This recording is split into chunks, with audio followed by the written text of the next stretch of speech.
It was a sunny afternoon in downtown Boston, and Pete Harris, a 75-year-old Vietnam veteran, was looking forward to lunch at one of his favorite diners, Bella's Kitchen. Dressed in a simple plaid shirt, jeans, and his signature red "Make America Great Again" hat, Pete's demeanor was calm and unassuming. He had been coming to Bella's for years, drawn by the friendly atmosphere and the best clam chowder in town. But today, the atmosphere at Bella's was anything but friendly. As Pete walked through the door, a young hostess named Amy glanced at him and immediately stiffened. Her eyes darted to his hat, and her expression soured. Behind the counter, a few employees exchanged glances and whispers, their reactions ranging from disapproval to outright disdain. Pete was used to the occasional sideways look when he wore his MAGA hat, but he never expected what happened next. "Excuse me, sir," Amy said, stepping forward hesitantly. I'm afraid we can't serve you today." Pete blinked, surprised. "Is there a problem?" he asked, his tone polite but firm. "It's your—" Amy hesitated, glancing at his hat. "We have a policy against political attire that might make other customers uncomfortable." Pete's eyebrows shot up. "I've been coming here for years, and I've worn this hat before. What's changed?"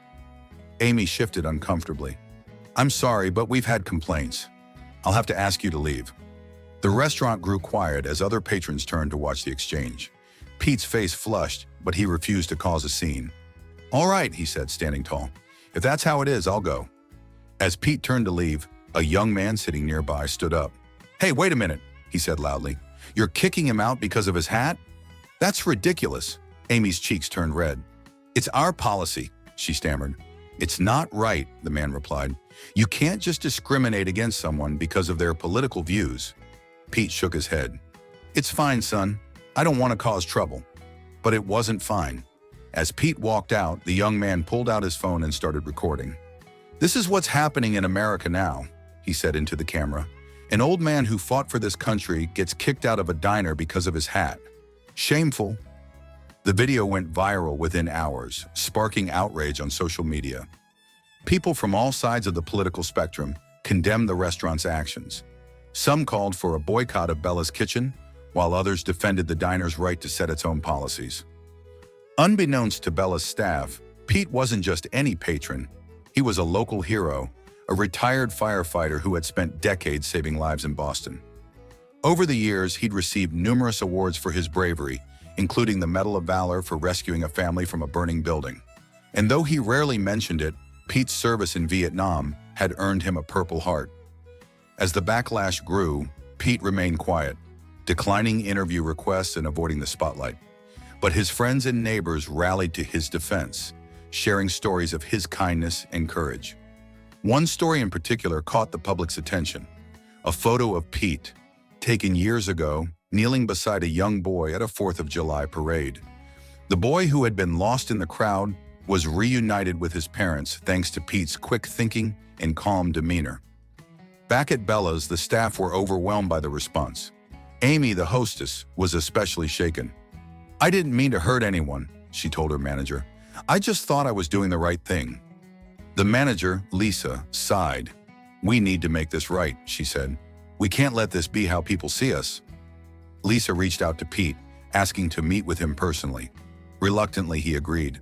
When they sat down together, Lisa apologized profusely.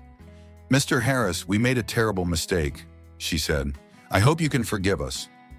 Pete looked at her for a long moment before nodding. "I appreciate the apology," he said, "but it's not about me. It's about treating everyone with respect, no matter what they believe." To demonstrate their commitment to change, Bella's Kitchen announced a new initiative to promote open dialogue and inclusivity. They partnered with local veterans organizations to host events honoring those who had served, regardless of their political affiliations. They also implemented sensitivity training for their staff, ensuring that no customer would be turned away unfairly in the future. Meanwhile, Pete's story continued to inspire. The young man who had recorded the incident started a fundraiser to support local veterans, raising thousands of dollars in Pete's name. And as the public outrage faded, the focus shifted to the lessons learned from the incident. Pete's resilience and humility touched hearts nationwide, leading to conversations about the importance of respect and understanding in a polarized world. On social media, people shared their own stories of being judged or excluded because of their beliefs, and Pete's quiet dignity became a symbol of how to rise above such treatment. As Bella's Kitchen's new initiative gained traction, Lisa invited Pete to attend a community dinner at the diner. The event, called Table for All, brought together people of diverse backgrounds to share meals and stories. Pete was hesitant at first, but eventually agreed. When he arrived, the room erupted into applause, with patrons and staff alike eager to express their gratitude. "I'm not a hero," Pete told the crowd, his voice steady but humble. "I'm just a man who believes in treating others the way I'd want to be treated. That's all." During the dinner, Pete shared stories of his time as a firefighter and his experiences in Vietnam. But he also listened, hearing from others who had faced challenges because of their political beliefs or affiliations.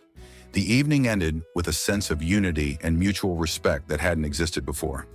Months later, Bella's Kitchen was thriving again, its reputation restored. Pete even returned for lunch one day, greeted with warm smiles and heartfelt thanks from the staff. As he enjoyed his clam chowder, he reflected on the experience. It hadn't been easy, but in the end, it had sparked conversations that were long overdue. Pete's quiet courage and grace had turned a moment of division into an opportunity for growth. And as the community came together to celebrate their shared values, Pete's red hat, once a symbol of controversy, became a reminder that respect and understanding could bridge even the deepest divides. Pete's impact didn't stop there. Inspired by the Table for All dinner, other restaurants across the city began hosting similar events. These gatherings created spaces where people could connect despite their differences, sharing meals and stories that fostered understanding. Pete was often invited to speak at these events, his quiet wisdom resonating with audiences eager to find common ground. As Pete's story continued to spread, he became a symbol of resilience and compassion. He received invitations to speak at events nationwide, where his message of respect and understanding resonated deeply. Despite the newfound attention, Pete remained grounded, insisting that the real heroes were the everyday people who chose kindness over division. Back in Boston, Bella's Kitchen thrived not just as a restaurant, but as a community hub. The Table for All dinners became a monthly tradition, drawing crowds eager to connect and share. Amy, the hostess who had initially asked Pete to leave, became one of the initiative's strongest advocates. She often spoke about how the experience had changed her perspective.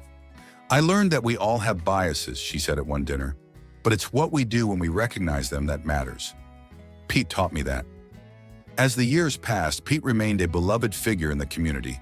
He continued to wear his MAGA hat, not as a political statement, but as a reminder of the lessons learned and the bridges built. And every time he walked into Bella's Kitchen, the staff greeted him warmly, not just as a customer, but as a friend. Pete's story became a testament to the power of grace and understanding in a divided world.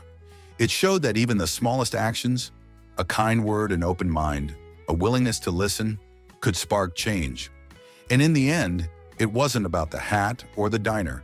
It was about humanity and the enduring belief that respect and compassion could bring people together. How would you react if you were in Pete's place? Let us know in the comments down below.